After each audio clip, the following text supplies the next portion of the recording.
dit garde ton cœur, parce que d'elle viennent toutes les sources de la vie, ça veut dire qu'il y a des précautions à prendre personnellement afin que ton cœur reste en bon état. Parce que la vie que tu as ici sur terre, elle est pour toi d'abord. Et pour réaliser la mission que Dieu t'a donnée. Toutes ces personnes que tu gardes dans ton cœur, toutes ces choses que tu gardes dans ton cœur, ne font qu'être des blocages qui t'empêcheront d'atteindre ta destinée. Aujourd'hui, non. Tu es la seule personne qui doit te lever pour avancer. La guérison dont tu cherches, la guérison de ton âme, la guérison de ton cœur ne viendra que de toi-même. Si tu ne te lèves pas pour guérir, personne ne viendra te mettre l'alcool. D'ailleurs, je ne connais pas un médecin qui met l'alcool dans le cœur. Je ne connais pas. À part Dieu.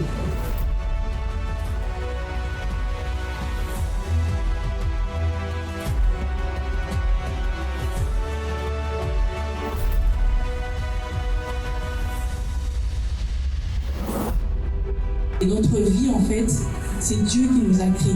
Et quand on ne comprend pas et qu'à un certain moment, on ne sait pas, on n'arrive pas à comprendre notre vie, il faut repartir vers le Seigneur.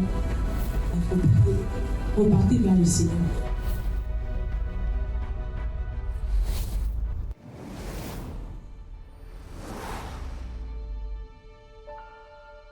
Bonjour à tous. Bonjour. Là, je vous dis un grand merci d'avoir accepté mon invitation. Je suis honorée par votre présence. J'espère qu'on va passer un très bon moment. Et je veux commencer avec la première partie où je veux parler du cœur. Moi, je suis chrétienne. Je crois en la parole de Dieu. Et la Bible dit dans le livre de Proverbes 4, verset 23, « Garde ton cœur au-dessus de toutes choses. Car, alors tu vois les livres, j'en peux le lire en français, car de lui viennent les sources de la vie. » Garde ton cœur. L'instruction a été dit que toi, tu puisses garder ton cœur. Mais en vérité, je vous le dis, même si toi, tu te bats à garder ton cœur, mais les gens qui t'entourent, même ton voisin, n'ont pas les mêmes intentions que toi. Alors, lorsque la Bible dit « garde ton cœur », parce que d'elle viennent toutes les sources de la vie, ça veut dire qu'il y a des précautions à prendre personnellement afin que ton cœur reste en bon état. Et comme je vous disais, la guérison, ce n'est pas quelque chose qui vient avec le temps. Mais à vrai dire, la guérison, c'est quelque chose que Dieu donne. C'est Dieu qui guérit. Guérir, c'est restaurer à l'état initial quelque chose qui a été détruit. Et ça seulement, le temps ne peut pas le faire. C'est Dieu lui-même qui a cette capacité de restaurer quelque chose qui a été détruit à son état initial. Moi, par exemple, mes parents se sont séparés quand j'avais 5 ans. Je suis partie avec ma maman, mes soeurs et moi, on est partis.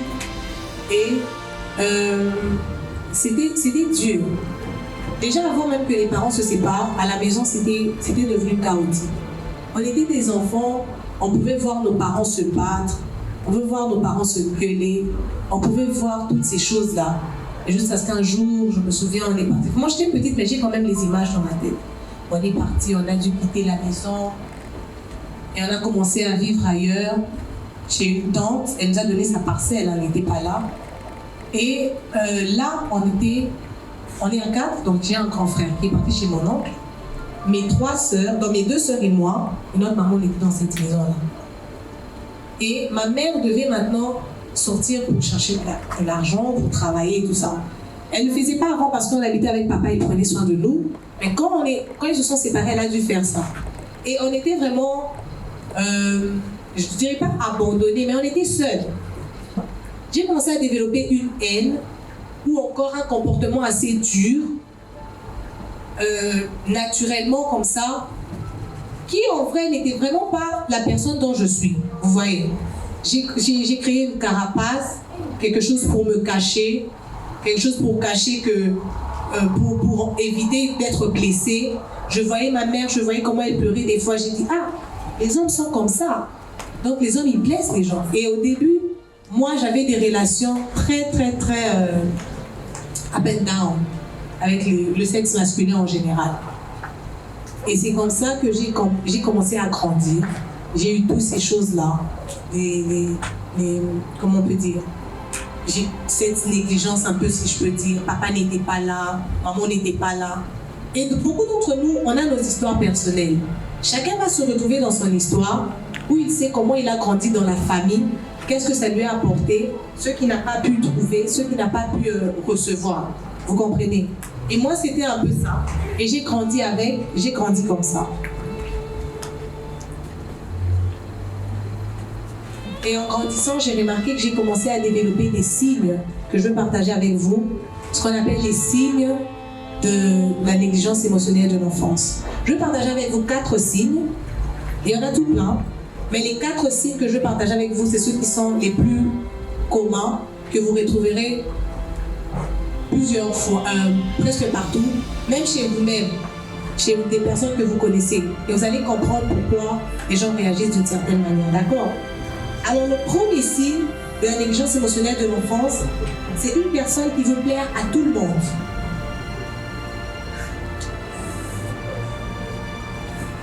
Une personne qui veut plaire à tout le monde. Pourquoi? Parce que quand une personne veut plaire à tout le monde, c'est là qu'il retrouve son sens de valeur. C'est comme ça qu'il se sent valorisé. C'est comme ça qu'il se sent bien. Quand tout le monde est content avec toi, quand tout le monde est bien avec toi, tu veux être... voilà. La vodka, quoi. Tu veux tout le monde heureux et tout. Et ça, ce sont des signes de la négligence émotionnelle de l'enfance. Pourquoi? Parce que quand tu étais jeune, quand tu étais tout petit, tu n'as pas eu ça. Tu n'as pas eu peut-être une certaine affection. Tu n'as pas eu ce que tu voulais vraiment avoir. Et donc, quand les gens se présentent dans ta vie, ce que tu veux, c'est qu'ils ne partent pas.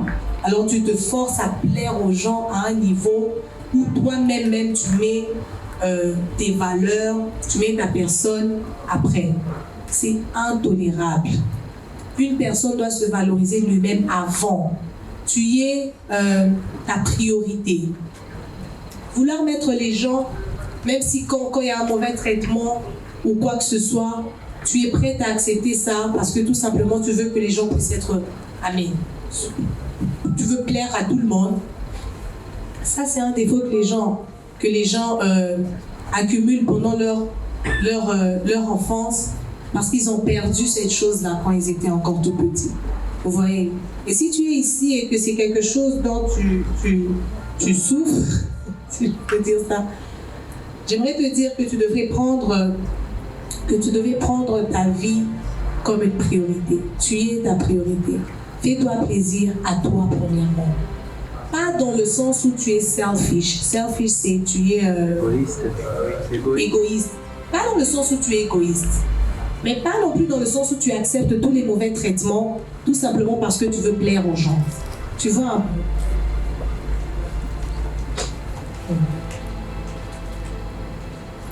Et le deuxième point, c'est être trop concerné par ce que les gens pensent de toi.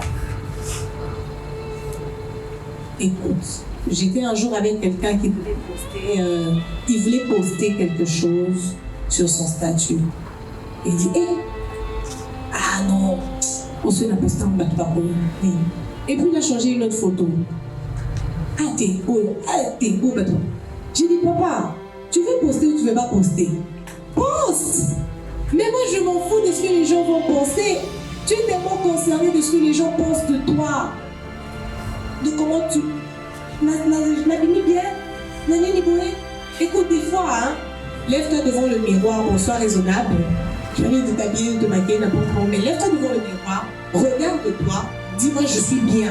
Bima Kende. Ma carotte n'a pas bien sauté. Mais ça, t'es le plus à la changer pantalon. Tes pantalons, ils ont et toi-même, tu ne peux pas prendre une décision. Mais tellement ça revient sur le premier point où tu veux plaire à tout le monde, tu n'arrives pas à te passer des commentaires des autres. Ça, c'est quelque chose qui m'a beaucoup détruit. Moi, je n'arrivais pas à me passer des commentaires des autres.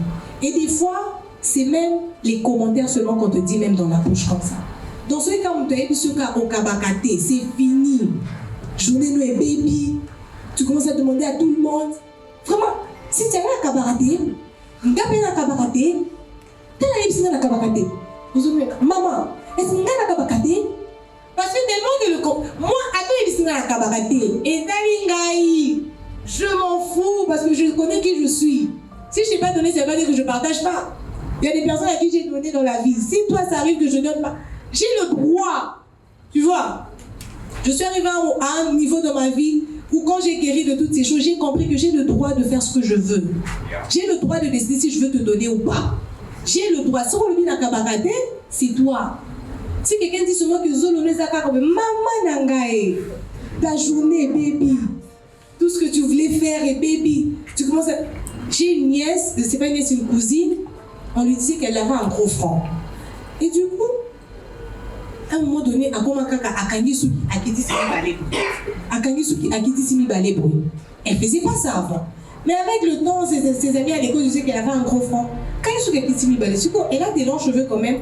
L'autre jour, ça descendait, c'est que les autres avaient dit, j'ai dit, maman, mais toi aussi, ok, tu savais pourquoi on a beau poil?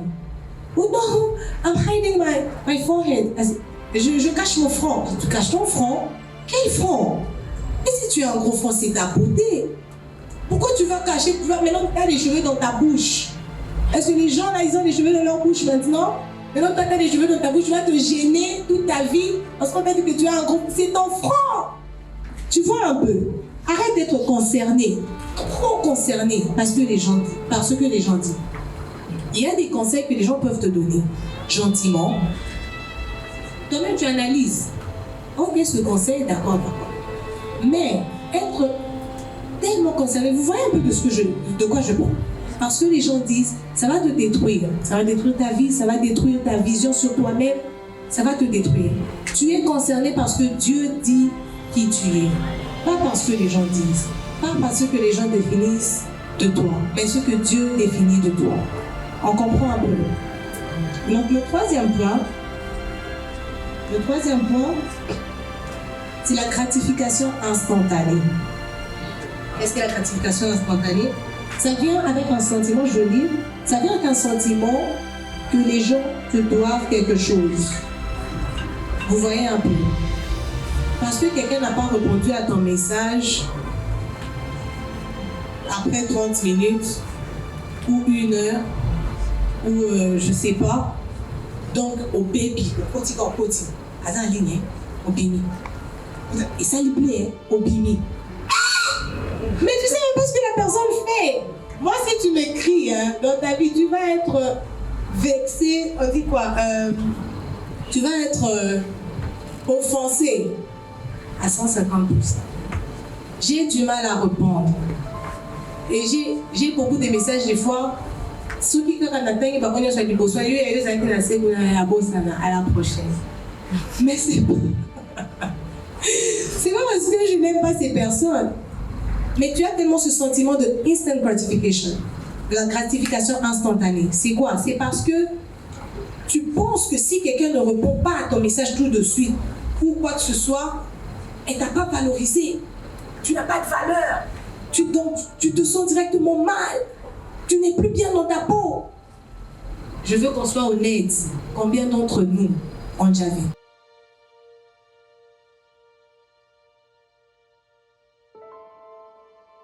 Moi, j'ai vécu ça avant. Oh. Au répondre était, et ça lit bleu. Maman nangae. Bleu. Tu es en ligne bleue. Surtout sur le Nicolas bleu, on a posté statut. Maman. Mais ça, c'est un sentiment en fait où tu te dis que les gens ils doivent me répondre. Ils doivent me répondre. Il y avait quelqu'un pendant une période qui me faisait la cour. J'ai dit non. J'ai dit non. C'est de ça qu'on s'est parti chez tout le monde. 1, 2, 3, 4, 5, 6. En train de convaincre ces personnes pour venir me parler. J'ai appelé une personne le jour où elle est venue me voir. J'ai dit, on t'a payé combien? Non, je veux savoir, ils vous payent combien? Parce que même le courage que vous avez de venir un par un. Mais le problème de cette personne, c'est quoi? C'est que lui, Je ne peux pas dire non. Je ne pouvais. C'était impossible. Donc, il devait à tout prix me convaincre. Oui, ça c'est instant gratification. Tu ne peux pas avoir un non. Tu ne peux pas avoir un je ne veux pas. Tu ne peux pas avoir la décision personnelle d'une personne. Non, ça te détruit. Parce que tu te sens rabaissé. Tu sens qu'elle n'a pas valorisé. Ta valeur n'est pas en ce qu'une personne va dire. Ta valeur n'est pas en ce qu'une personne pense. On se comprend. Ça, c'est le 3e signe. Et le 4e signe de la négligence émotionnelle de l'enfance, c'est que tu identifies tes émotions que lorsqu'elles sont débordées. Combien d'entre nous ici identifient leurs émotions lorsqu'elles sont débordées? Oh, toi, tu patientes. Alors, quand tu identifies tes émotions lorsqu'elles sont débordées, ça veut dire que quoi? Toi, tu attends. Les gens te font du mal. Tu attends. Tu attends. On t'a fait, tu attends. Après, tu te rappelles un jour où tu as pété. Toi, d'ailleurs, papa, décide aussi. Why? Pourquoi tu attends? Exprime-toi. Mais tu sais pourquoi tu attendais? Parce que tu attendais, parce que tu avais peur de la réjection et de la réaction de l'autre. Moi, je suis Munga. Mais à part les Munga là, je sais que je ne peux pas attendre que quelque chose se passe là. Que ça déborde. Si quelqu'un fait quelque chose de mal maintenant et que ça ne t'a pas plu, et le courage de t'exprimer d'une bonne manière à la personne pour dire « Ah, tu sais, ce que tu avais dit m'avait choqué. » Un jour, on avait une réunion au travail. Et une collègue a fait une blague, elle a dit qu'est-ce qu'elle avait dit encore? Elle a dit « Toi, Ori, je ne t'aime pas. » Et ensuite, une autre collègue a pris la blague et dit « Ah, vous, vraiment, hein, votre guerre ne va jamais finir. » C'était devant notre boss. Alors, ça veut dire que quoi? Que nous, dans notre travail, on est des guerriers. Et ensuite, je n'ai pas compris. Moi, je sais que ma copine avait blagué. Mais je n'avais pas compris le commentaire de l'autre personne pour dire « Vous, votre guerre ne va jamais se finir. » Je ne suis pas en guerre avec elle. C'est une de mes meilleures amies au travail. J'ai dit non. Qu'est-ce que cette fille connaît que moi je ne connais pas? Et donc j'ai appelé ma copine. Je lui ai posé la question. Elle dit non, mais tu sais, je blaguais et tout et tout. J'ai appelé l'autre. Elle m'a dit non, tu sais aussi, je blaguais. J'ai dit non, quand c'était des blagues, c'est fini, mais éviter les blagues comme ça devant le boss. C'est fini. Mais si je n'avais pas cette compréhension qu'il faut exprimer, il faut parler des choses lorsque ça ne va pas. J'allais maintenant garder ça dans mon cœur. Parce qu'on a la musique. Quand je les vois parler, je me dis qu'elle parle de moi. Parce qu'elle sait qu'entre moi et elle, il y a la guerre. Et elle aussi, comme elle avait dit qu'elle ne m'aime pas, c'est parce qu'elle avait dit à l'autre collègue qu'entre elle et moi, il y a la guerre. Donc maintenant, comme on est là, on est en guerre. Voilà les choses de la vie, non? Et tout ça, ça vient parce que tu n'as juste pas développé cette chose en toi. Les négligences émotionnelles de l'enfance ont étouffé ce pouvoir ou encore ce courage de pouvoir t'exprimer, de dire non sur quelque chose, de dire oui, de dire ton ressenti. Toi, tu attends quand on retourne. Mais dans les choses qui t'ont dit, quand on bimit ce dossier, quand on te dit le belaka, mais qu'est-ce qui s'est passé? Qu'est-ce que j'ai fait? 1994, 82,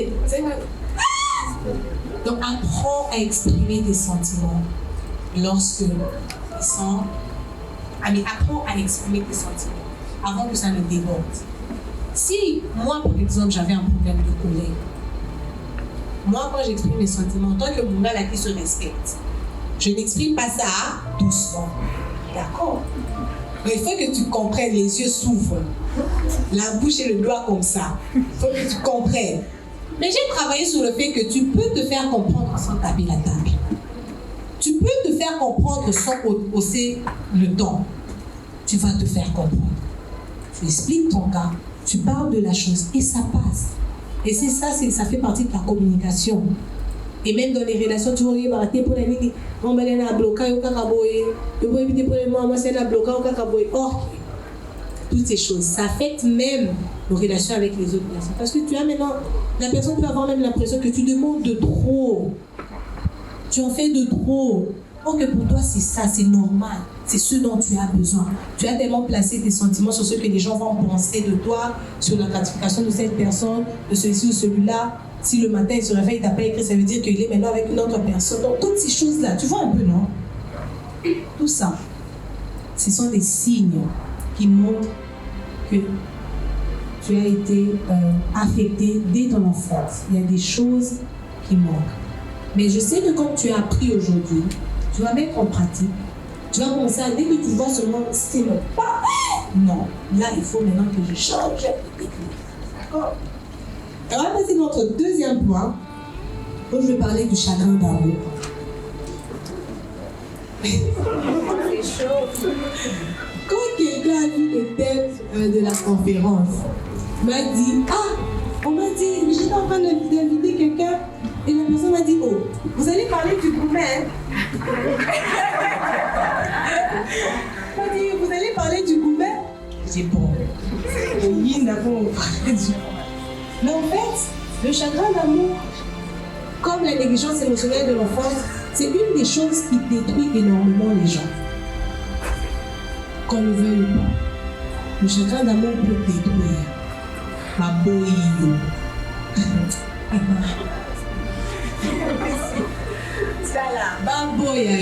Ça peut te faire énormément mal. Que tu peux prendre même des décisions sur ta vie.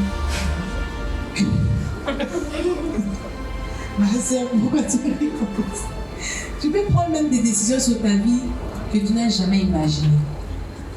Je vais un peu lire ce que j'ai.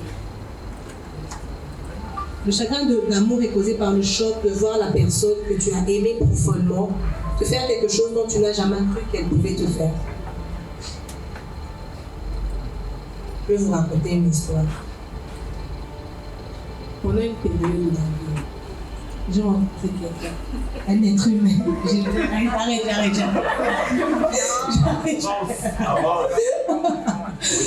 J'ai rencontré un être humain. Mais humain, comme l'être humain. Donc l'être humain là est venu de ma vie. Je vois être humain qui cherche moi. Oh non, je cherche, tu sais que les êtres humains, les plus connus, c'est que les êtres humains viennent chercher de mon vie. Donc l'être humain est venu chercher des choses dans ma vie. Bon, à ce moment-là, je revenais du Ghana, j'avais encore mes propres problèmes. Donc au Ghana, je sortais aussi d'une relation un peu compliquée. Donc j'ai dit, bon, vous connaissez le terme maintenant, soyons amis et voyons voir. On a vu ici jusqu'au proverbe de Wani. Mais ce qui est sûr, on était des très bons amis. Ça a avancé. Parce qu'au début, franchement, quand la personne m'avait approché, j'avais aucun sentiment pour cette personne. Vraiment, sentiment, non. Je voyais juste comme quelqu'un de bien, mais c'était aussi une bonne personne. J'ai dit, bon, c'est quelqu'un de bien et tout. Je lui ai dit, soyons amis, on va voir. Bon, amitié, l'amitié. Petit à petit, je suis tombée. Quand il m'écrit, moi aussi, je vois quelque chose, je l'écris. Vous voyez toutes ces choses, non? Après, on fait comme si je parle des choses que vous voulez pas. C'est comme si je parle des choses que vous n'avez pas vécues. Avance. Donc, j'ai compris. Donc, les sentiments ont commencé à grandir et tout. Maintenant, il était venu avec un agenda. Et ensuite, ce qui est bizarre vraiment, c'est ce que moi je comprends. Toi, tu es venu avec ton agenda. Moi, je t'ai dit, attends un peu. Il m'a dit non, j'ai dit attends un peu. Il m'a dit non. J'ai dit attends un peu. Donc, attends un peu là. Moi aussi, je commence maintenant à m'ouvrir. Je m'ouvre. Et vraiment, on est resté amis pendant une bonne période de temps, je crois, 7-8 mois comme ça. Et j'ai dit non, c'est une bonne personne. Hein? Que je m'ouvre à cette personne. Maman. Je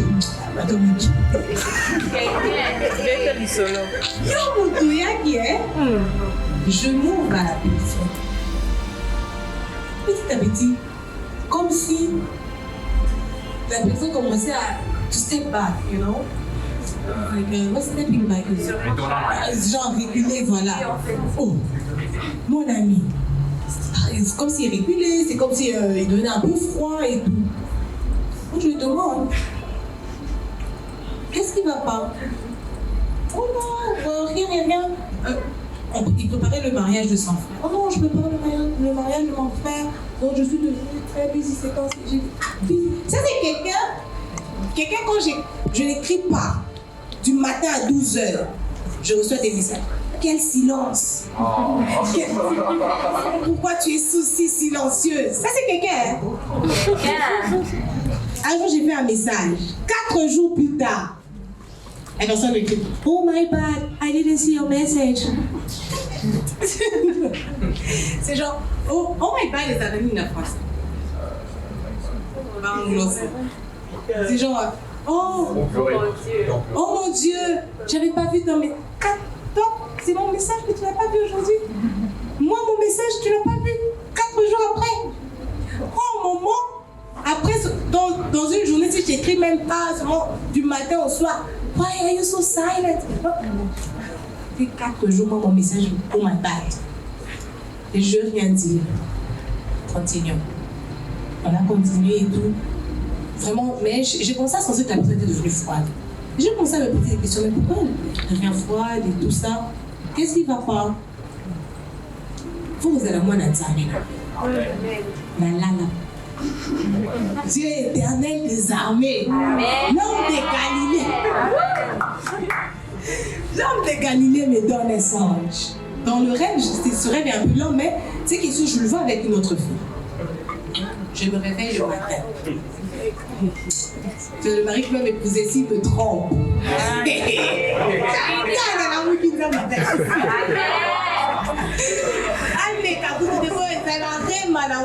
Monsieur, tu étais avec.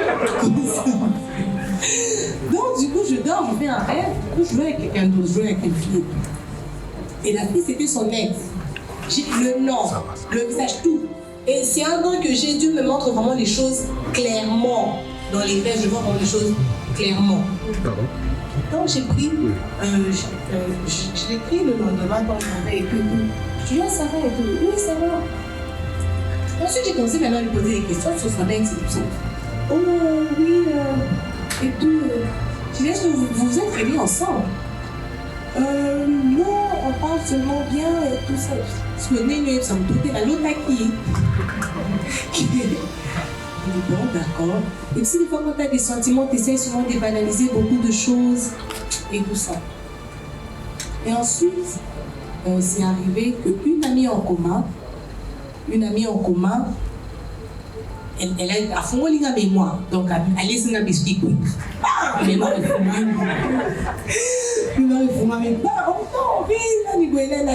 Oh, d'accord, moi je vais lui poser la question, honnêtement, soit clair. Je pose la question. Un jour, on fait un plan, on va manger et tout. Moi, je lui pose la question. Oh oui, mais en fait, le problème est que je sais pas, je t'aime, je l'aime aussi. Oh,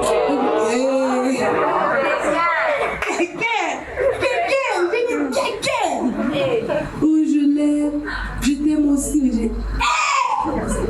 Mon ami, virgule là-bas, reste à côté. Et ensuite, tu vois, c'est un peu ça, il a essayé de me malmener et tout, avec des mots et tout ça. J'ai dit non, on bloque à 15 ans, il y a AD. J'ai dit non, écoute, tu vas être mature. Si tu veux être avec elle, sois avec elle. Oui, mais. Et il voulait, tu sais, souvent, hein, les garçons, moi je suis pas sexiste, hein, mais on va dire la vérité, ils aiment avoir genre un plombé au cas où ça marche pas. Ne te laisse pas, ne te laisse pas. Jamais. Ne te laisse pas voir. Manipulé par ce genre d'attitude. C'est intolérable. Non, ici. Moi j'ai dit non, pardon. Sois là où tu es. Mais. J'ai dit sois là où tu es. Façon, ça m'a fait. Goumé n'a pas son camarade. Le Goumé n'a pas de camarade. Si ça t'attrape, ça t'attrape. Tu peux rien faire. Je vous dis, le Goumé m'a attrapé comme ça. C'est qui? Goumé. Mes collègues ne comprenaient pas le matin, je viens souvent, on se lève là, on rit. Mais moi, des fois, quand je viens, je commence d'abord par ma classe, je reste d'abord 2 minutes. Il n'a pas son camarade. Et ça fait mal. Parce qu'on n'a pas 2 ans. Décision à vie. Regarde-moi la balle. Attends. Plus jamais.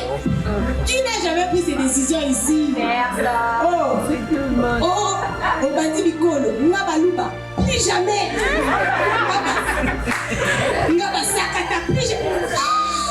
Ça, c'est les conséquences du chagrin d'amour. Et qu'est-ce qu'on ressent pendant cette période? Ça, c'est ma petite histoire. Je suis sûre que toi, pour toi-même, c'est pire. Quand tu donnes le micro ici, quand tu donnes le micro ici, le gourmet que tu as attrapé, c'est pire. Donc, du coup, ce que tu sens pendant cette période, c'est que tu te sens coincé émotionnellement, tu as l'impression de ne plus avancer. Période où tu as mal moyen. Au Monikaka,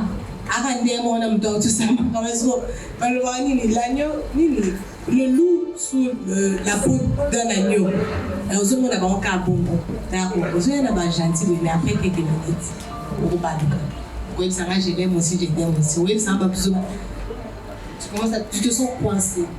Quelqu'un de bien peut venir, il va passer. Quelqu'un qui est intéressé à toi, il va. Parce que toi-même, tu es d'abord coincé émotionnellement. Tellement que tu avais... Ah, mais c'est normal aussi, hein. Mais c'est pas quelque chose qui doit aussi rester pendant un long moment. Il faut faire son deuil. Faire son deuil. Normalement, tu dis, ok, c'est passé, on m'a pas choisi. Ça veut pas dire que tu n'as pas de valeur.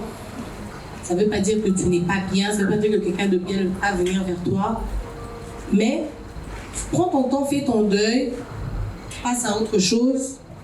Mais ne reste pas coincé émotionnellement. Mais la vérité est que pendant cette période, on reste vraiment coincé dans les émotions, on prend des décisions extrêmes, on se dit des choses et tout ça. Et il y a ces personnes, quand ils ne sont pas guéris, les décisions que tu avais prises pendant ton gourmet là, c'est ce qui va continuer avec toi. Et tu vas voir que dans la vie, moi, si moi, je suis catégoriquement inutile, donc, mais tu prends en maths. Pas catégorique, une fille que franchement on blague avec toi. C'est pas qu'on blague avec toi, c'est tellement qu'on avait blagué avec toi avant. Maintenant que tu veux plus qu'on blague avec toi, tu fais payer à quelqu'un des pots cassés de quelqu'un d'autre. Guéris s'il te plaît, pardon, on peut avancer. Et ensuite, tu n'as aucun sentiment, tu ne veux rien faire. Le sentiment, tu n'as aucun sentiment à faire quoi que ce soit, tu te sens. Your energy are drained. Drained is what in French? Pardon? Drained. Drained energy. Tes énergies sont épuisées. Tu dors, tu te réveilles. Même pour aller au travail. De toute façon, ça m'énervait. Me laver seulement aller au travail. J'étais témoin. Ça m'énerve. T'as envie de rien faire. Heureusement d'être là. Ou là, nous la mouka. Attends que ce soit comme compliqué. Donc, tes énergies sont drained. Et ce que je disais, c'est que quand une personne ne guérit pas de ces choses, c'est ce qu'on est en train de dire à faire d'avancer. Tu vas voir qu'il ne va plus avancer parce que c'est quelqu'un qui n'a plus d'ambition, il ne voit plus la lumière au bout du tunnel. Et surtout celui qui va promettre que déjà qui va au bas là. Surtout aux autres, après, ils sont au bas là. Donc, c'est comme il y a un bon. Pardonne. Pardonne aux personnes qui t'ont fait du mal. Pardonne à toi-même. Pardonne à la vie. Donc, la vie n'est que ça. Attends, tu es guéri. L'homme est sous et bête. La vie, vous êtes allié. Oh, il y a qui commence à être allié. Tu fais une situation. Tu vois ça. Et donc, pardonne est très important. Et maintenant, on va faire les signes de la guérison. Et je vais terminer par là. Le premier signe de la guérison, c'est une forme d'amour pur pour soi-même. La Bible dit, tu aimeras ton prochain comme tu t'aimes toi-même. Et ça Marc, chapitre 12, 30. Tu aimeras ton prochain comme tu t'aimes toi-même. C'est beau. Toi-même, ton aimer toi-même, tu n'es pas arrivé dedans. Tu vas aimer quel prochain? Tu vas aimer qui, comment? Il faut t'aimer toi-même. Apprendre à s'aimer. Donc de l'amour pur, une forme d'amour pur. C'est pas, tu sais, il y a l'amour et il y a l'autre truc là, ça s'appelle quoi? Ouais, tu es égocentrique et tout ça. C'est pas de l'amour, ça. On parle de l'amour pur. S'aimer, se faire du bien. En fait, tu vas apprendre aussi à aimer les autres. Et aussi l'amour pour les autres. Donc ça vient après ça. Et l'endurance émotionnelle. L'endurance émotionnelle, c'est quoi? Lorsque tu es guéri, même quand une autre situation difficile se reproduit, tu seras capable de rebondir. Parce que tu as déjà les tools, le bagage qu'il faut pour rebondir. Et là, tu comprends que, voilà, tu es quelqu'un. L'habilité d'identifier tes sentiments et ceux qui déclenchent des mauvais sentiments. La connaissance des outils qui t'aident à gérer tes sentiments. Le sens du but. Comme je vous avais dit, quand tu es blessé, la tête, tout ce qu'on te dit, même comme ça ne te plaît pas. Tu n'aimes plus.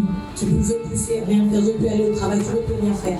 Et là, tu vois que tu retrouves le sens du but. Si je n'avais pas le sens du but, même là, je ne pouvais même pas organiser une conférence. Parce que, pour moi, tu retrouves le sens du but. Tu as un cœur reconnaissant. J'ai décidé de chaque jour me lever et d'écrire au moins 5 choses pour lesquelles je suis reconnaissante. Au moins 5. Toi, à ton niveau, je peux dire même 15. Moi, je sais. Mais écris, sois reconnaissante. Sois reconnaissante envers les gens autour de toi, envers Dieu, envers tes amis. Il y a des gens qui t'aiment, mais tellement que tu es blessé, tu ne peux pas voir qu'il y a des gens qui t'aiment autour de toi. Sois reconnaissant envers eux. Et puis, réjouis-toi de la vie. Réjouis-toi. Réjouis-toi, sois quelqu'un de content, sois heureux, sois avec CV à la vie. Amen. Je m'arrête là pour aujourd'hui.